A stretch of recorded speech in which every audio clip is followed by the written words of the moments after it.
दिया इस बारे में। श्री त्रिलोक जम्वाल। अध्यक्ष महोदय, मेरे बिलासपुर में भी एसीसी सीमेंट फैक्ट्री है, वहां भी यही सीएसआर का पैसा अपनी मर्जी से लगता है और जो 2% यहां कटता है वो लगता कहीं और है, तो वो उसी एरिया में लगे, ये मैं आपके माध्यम से कहना चाहूंगा। दूसरे, जो लीज पे हमने माइनिंग के लिए जमीन दे रखी है, लोगों के वहां से आने जाने के रास्ते हैं, लेकिन ये जो कंपनीज वाले हैं जब माइनिंग करते हैं तो उन रास्तों से लोकल लोगों को जाने नहीं देते, इसलिए उनको 10 किलोमीटर या 15 किलोमीटर के दायरे से आना पड़ता है। तीसरे, कि ये कंपनियां रात को लीन पीरियड में जब ये 8-9 बजे का टाइम होता है तो ये सारी डस्ट को छोड़ते हैं।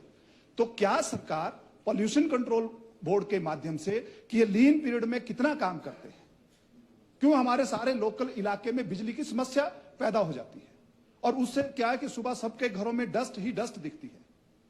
तो क्या हमारा कोई मैकेनिज्म है, हम चेक करते हैं, पॉल्यूशन कंट्रोल बोर्ड चेक करता है, और करता है तो कितनी ड्यूरेशन में करता है? धन्यवाद। माननीय उद्योग मंत्री महोदय। अध्यक्ष महोदय, माननीय जमाल जी ने जो बात कही है बिल्कुल सत्य है। जो फैक्ट्रीज हैं, चाहे गुजरात अंबुजा या सीमेंट की फैक्ट्रीज है, अधिकतर वायलेशन जो है पॉल्यूशन की पॉल्यूशन वैसे हमारा प्रीव्यू में नहीं है, it is in separate department, मगर अमूमन ये देखा है कि मान लो वायलेशंस जो है पर्यावरण के, और कोई रात को करते हैं जब कोई देखता नहीं इनको, और क्योंकि जो आपने जो पर्यावरण जो आपने धुआं है या आपको फिनिश प्रोडक्ट बना रहे हो, उसके जब आप धुआं छोड़ते हो उनका एक पैरामीटर है कि उसमें इतने इतने डस्ट इतना क्वांटिटी नहीं होनी चाहिए, मगर इट इज अ वायलेशन। आपने जैसे अभी ध्यान में लाया, जैसे मैंने अभी अवस्थी जी के लिए भी कहा कि वी विल इंक्लूड आपकी एसीसी सीमेंट बरवाना को भी इंक्लूड कर लेंगे। अब ये जो फैक्ट्रीज है हिमाचल प्रदेश की, हमारी जो ये 2 फैक्ट्री है, दारला घाट वाली फैक्ट्री और एसीसी बरवाना है, ये इन्होंने अदानी ग्रुप्स ने ले ली है और ओवरऑल इन्होंने पूरे हिंदुस्तान में राउंड अबाउट कोई 24-25 फैक्ट्रियां ली है। और ये अमूमन करते हैं सीएसआर प्रॉफिट और मार्जिन का पैसा है वो स्टेट में ना, हिमाचल में ना करके दूसरे जगहों में करते हैं। अब आपके जो बिलासपुर वाला जिला है और आपके सोलन में है, जैसे अर्की में है, आपको डीएमएफटी में बहुत पैसा इनको मिलता है।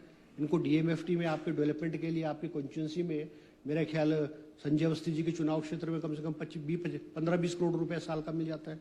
वी विल इंश्योर कि जो सीएसआर का पैसा है वो हिमाचल प्रदेश में जितनी भी कंपनीज है, वेदर दे आर फैक्ट्रीज है या माइनिंग यूनिट्स है, वो हिमाचल प्रदेश में वो करे। और मैं अपने आप भी पर्सनल लेवल पे भी इनके मैनेजमेंट से आई विल टॉक और एक ऑफिशियल मीटिंग करके, और हम आप विधायकों को भी उसको राय लिए जा करके कहाँ पैसा खर्च किया, क्योंकि प्रायोरिटी तो जो चुनाव प्रतिनिधि है उस चुनाव क्षेत्र की वो तय करेगा, कोई फैक्ट्री वाला थोड़ी तय करेगा उनकी क्या प्रायोरिटी होती है।